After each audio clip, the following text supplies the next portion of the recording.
রাজধানীর শাহবাগ মোড়ে টানা ৭ ঘণ্টা অবস্থান কর্মসূচি শেষে বৃহস্পতিবার বিকেল ৫টার দিকে আপাতত কর্মসূচি সমাপ্তির ঘোষণা দেন ছাত্রদলের সভাপতি রাকিবুল ইসলাম।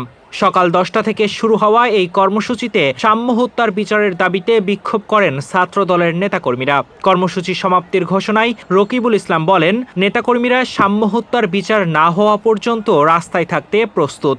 অন্তর্বর্তী সরকারকে ছাত্রদল নেতাকর্মীদের মনোভাব বোঝার আহ্বান জানিয়ে তিনি বলেন, বিচারে দৃশ্যমান অগ্রগতি না হলে আরও কঠোর কর্মসূচি ঘোষণা করা হবে। শাহরিয়ার আলম সাম্য হত্যার ৯ দিন পার হলেও প্রশাসন জড়িত ব্যক্তিদের গ্রেপ্তার করতে ব্যর্থ হয়েছে। তারা দ্রুত এই হত্যাকাণ্ডের সঙ্গে জড়িত ব্যক্তিদের বিচারের মুখোমুখি করার দাবি জানান। এদিকে এই ঘটনায় ৬ জনকে গ্রেপ্তার করেছে আইন শৃঙ্খলা বাহিনী বলে জানা গেছে।